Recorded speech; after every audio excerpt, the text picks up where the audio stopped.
One base class can be used as the parent class for more than one classes. That is, more than one class can derive or inherit from a single base class. Okay, so we will try to implement the same concept in this programming exercise. So first of all, we will create a base class, class base, and then let us have protected data members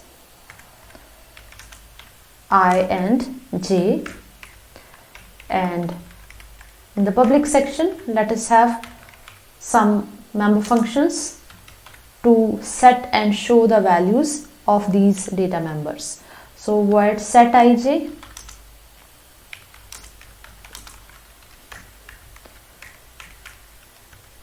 it will initialize the values of these data members I equal to x and j equal to y. Okay, and there is another member show ik. It will display the values of these variables. Cout I equal to I, cout j equal to j. Okay, so this is our base class. So this class will be inherited by two derived classes. Derived one, public base, and class derived two, public base. So one class is being inherited by more than one classes. Here we have shown two classes. Okay, and the inheritance is public inheritance, which means that the protected data of base class will become the protected data member of derived classes, and the public data will become the public members of derived classes. Private data is inaccessible in every case. Okay, so in the derived class, let us have another data member int k. So this class has actually three data members, ij derived from base class and k defined by its this class. Okay, then in the public section let us have the same kind of functions, void set k,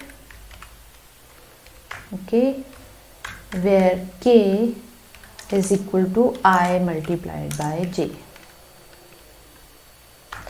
and void show k. It will give us the value of k. K is equal to k.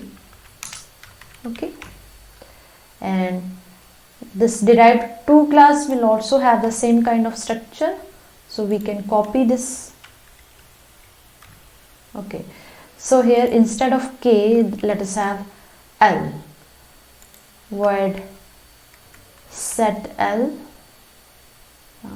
Let us take m, because we can get confused between l and 1. Okay, so m is equal to I plus j.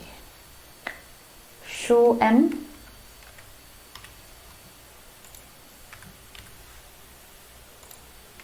Okay, now define the main function.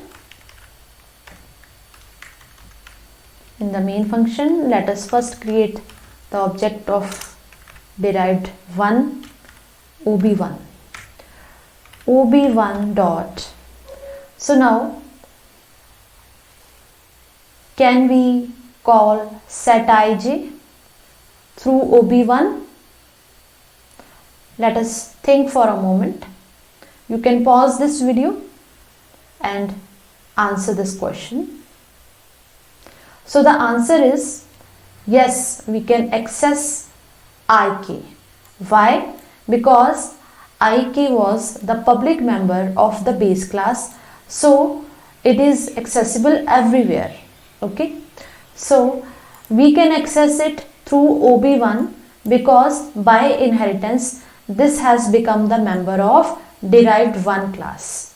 Okay, OB1 dot set IJ, and then OB1 dot set K, we can call this because this is a member of derived 1 class, so it is obviously accessible. So next is OB1 dot show IK. Can we call this? So the answer is same as the previous question. Yes, we can access it through an object of derived 1 because by inheritance this has become a member of derived 1 class. Okay, then let us call OB1 dot show K. Okay, let us try to run this.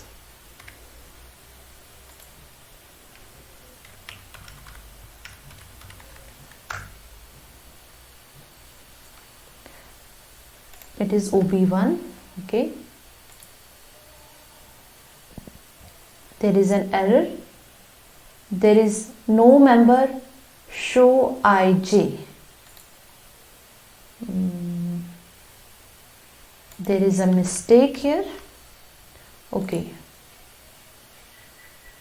so we are able to run this program. I is 10, J is 20 and K is 200. So inside this function set K, where K is equal to I into J, we were accessing the protected data members of the base class. Okay, the protected data members are accessible because the protected data members can be accessed in the derived classes. So this was a valid statement. Okay, so the same thing can be done with the other derived class, derived 2, OB2. Derived 2's object can also access set IJ and show IJ because the public members, when inherited, they become the public members of the derived class, so they are accessible outside. Okay, and then we call OB2 dot set M, which is derived 2 class own function. Okay, then OB2 dot show IJ is also accessible because this is a public member and by inheritance it has become a public member of derived 2. So using an object of derived 2 we can access this. And then OB2 dot show M is the function defined in derived 2 itself. Okay, so let us run it. I is 10, J is 20 and M is I plus J, that is 30. So here we were accessing the protected members of the base class.